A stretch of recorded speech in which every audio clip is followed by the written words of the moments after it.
Alright, so welcome to Student Life Journey day 26. Today I'm going to show you my Obsidian setup and what do I use it for.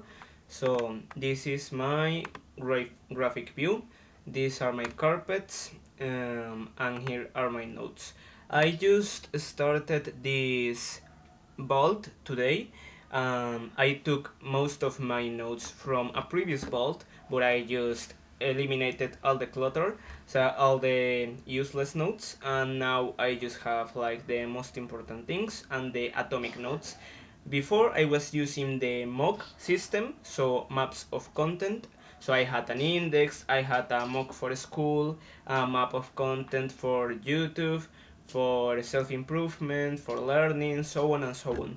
But now I changed system, now I'm using atomic notes and main notes, so atomic notes, so one idea notes, main notes, which are notes that I take from another source or that I write myself, and I connect them through tags that are notes. So for example, I have tags not as hashtag something but as notes in my vault that I store in this folder.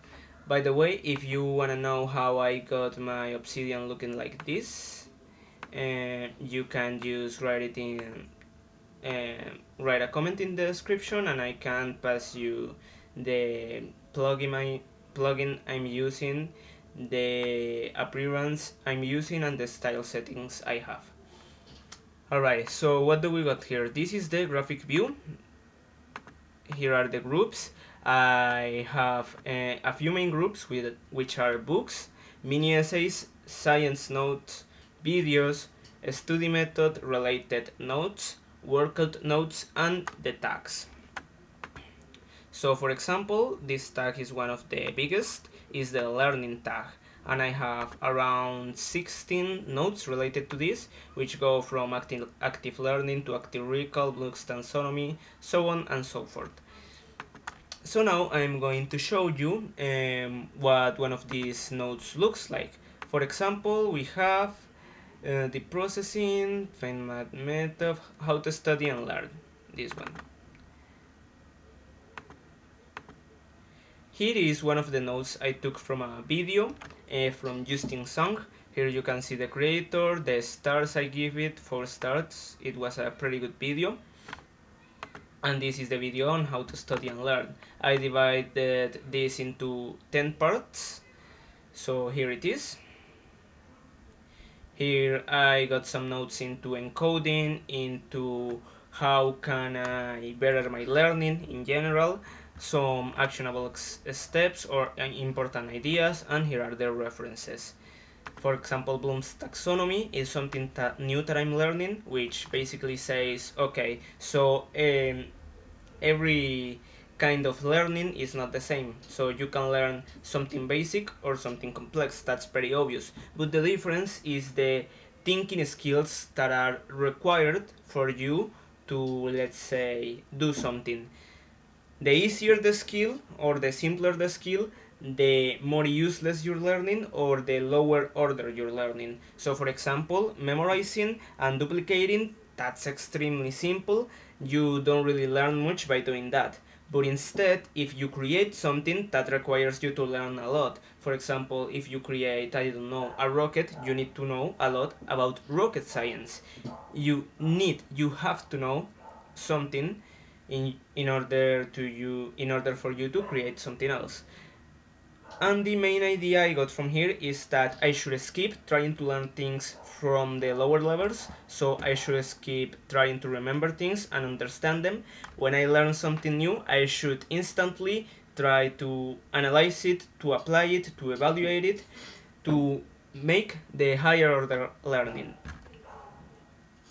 Actually, here is my learning canvas.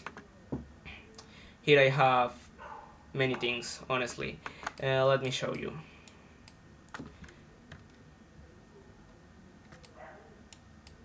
So here it is, learning in general. There are different levels of learning. Here are the Bloom's taxonomy levels. There are there is low order or low level learning, which is, for example, memorization, and low level understanding or separated understanding. Then there is high order learning, which is whole. Well, I made up that acronym.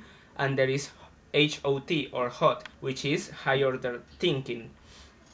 High order learning consists of creating, evaluating, analyzing, and applying knowledge.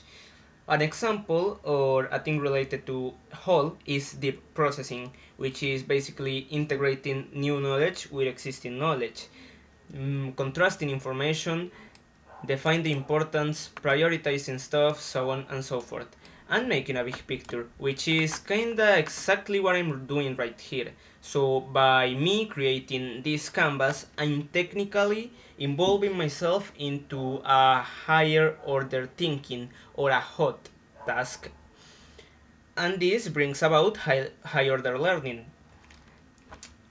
And now there is this left side is about how do you learn, what are the steps. I took this system from Justic Song's Perio system, so I'm going to show it to you. When you learn, the first step is priming. Of course, you need to prepare yourself for learning by revising the topic that you are gonna see. So, for example, I made an actionable step to myself that when I'm going to learn something new, for example, reading a book, I need to look at the headings, look at the graphic, look at the main things in 3 minutes or less. So that gives my brain an idea of what I'm going to learn, and that prepares me for learning. Then there is encoding, which is the, let's say, longest part of learning, along with creating notes. At least for myself, you can change up the system, which basically is creating a mental model or a schema, as Justin calls it, when where you organize the ideas. You put it in your mind like you are organizing a store. Yeah, you know, in the store there are alleys, and each alley has related products. Well, you can kinda do the same for concepts. So when you encode something, you create a mental model of it, you look at the relationships between concepts, and this is what is required for you to learn. If you don't encode anything, or encode at in an inefficient way, you are basically learning wrong. You are not getting to your full potential of learning. So how to encode? Well, you need to create a mental model. You can do this by simplifying ideas and connecting ideas, kinda like right now what I'm doing with this canvas. Then the next step from encoding is creating the notes. You could technically encode and create notes at the same time, but maybe, for example, that's what I did before. I was seeing some content, for example, Justin's videos, and I took notes straight away. But in one of his videos, he recommended that we should process the content for a moment, then take the notes. That is why I separated these two steps. So how do you take notes? Well, you can make a study guide, you can use mind maps. If you are in class, you can take Cornell method notes, which I've showed before in some earlier video. You can use the PEC format for notes. And when you have the encoding part and the creation of the notes, then you need to test yourself to see if you actually learned something. That is the retrieval. There are many ways to do retrieval. I found four main ways, which are flashcards, so you know, like things like Anki, for example. There is testing, so making a test for yourself. If you are, let's say, learning biology, you can search up biology or exam for your whatever educational stage you are in. You could say biochemistry exam college level about the topic you are learning, and you could see, okay, I got 70% of the questions right and 30% wrong. That means that I need to perfect some things, and I'm going to go into perfecting in a moment. Then there is applying. So for example, if you're learning math, well, after encoding the formulas and the processes, you could create notes, or you could skip this step altogether and go directly into the retrieval. You could go directly into learning a process, a formula, and applying it and making as many problems as you can. That is a perfectly worthy retrieval technique. Then there is one of my favorites, which is the Feynman method, which is curiously what I'm doing right now. What is the Feynman method? It basically is explain something you have learned to someone else. You can do it without other person, like I'm doing it right now. I'm explaining things to the computer, and through the video I'm making, I'm reaching to you. But I could do this with my plushie, I could do this with my dog, and I can do this in many ways. I can talk face to face with someone else. I can explain things to a group.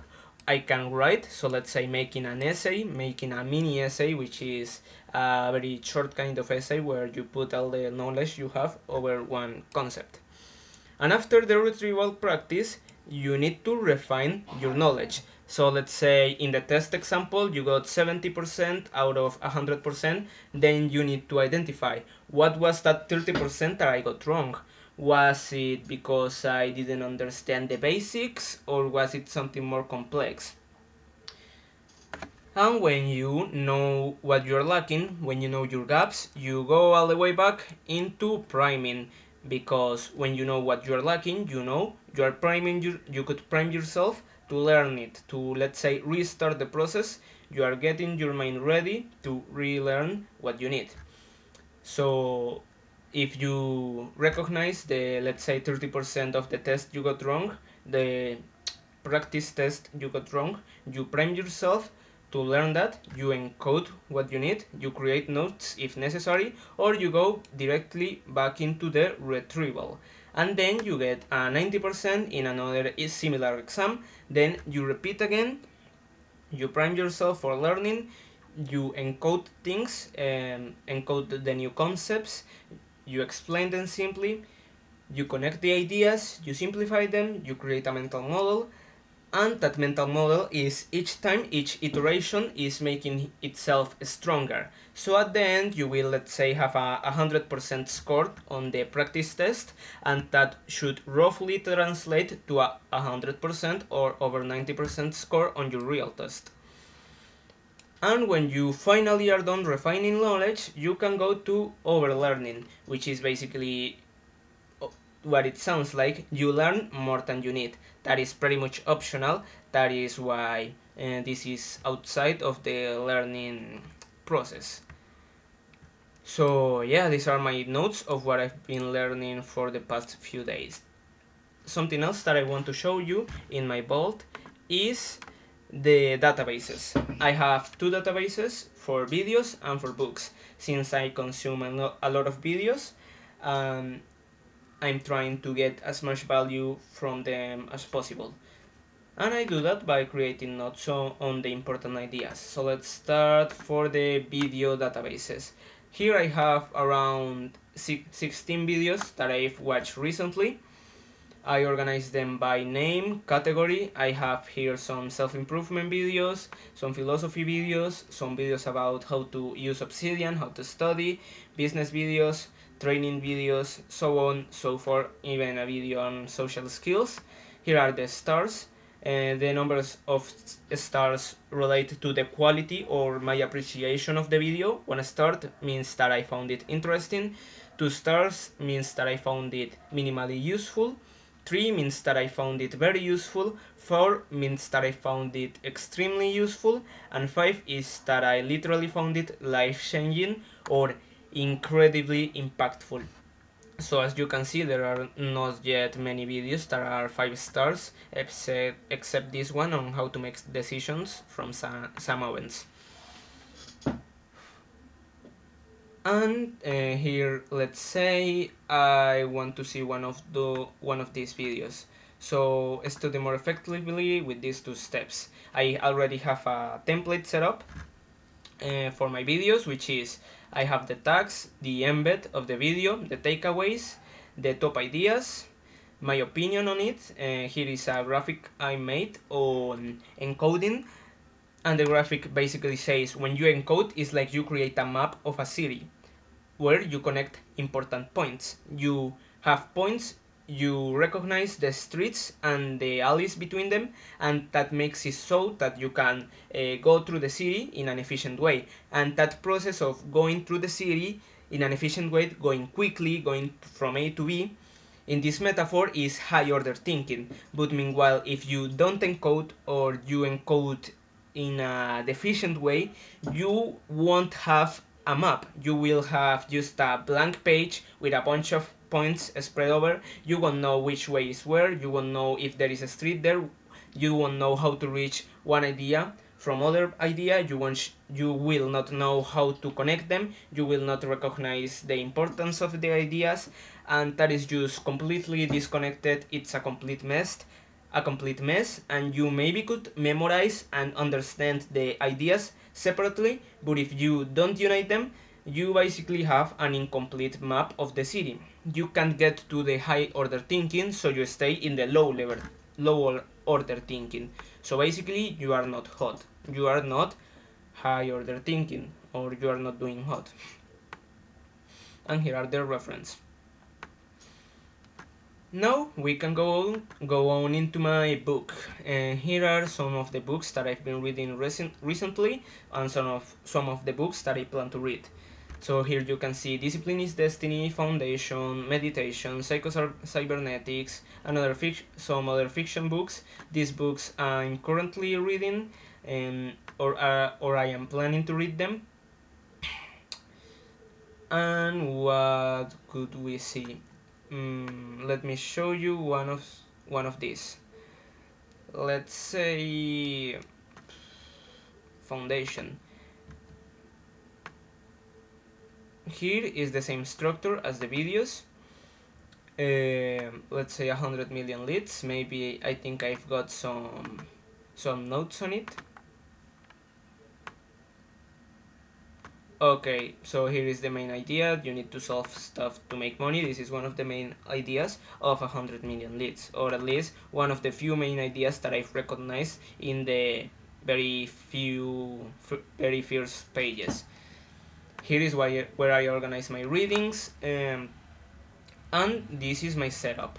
As I said, if you want to know how I did it, how I have this specific, let's say, configuration, this specific look in my vault, you are welcome to ask in the comments. So that was it for today. I hope you had a great day, and don't forget to come in tomorrow for a student life journey.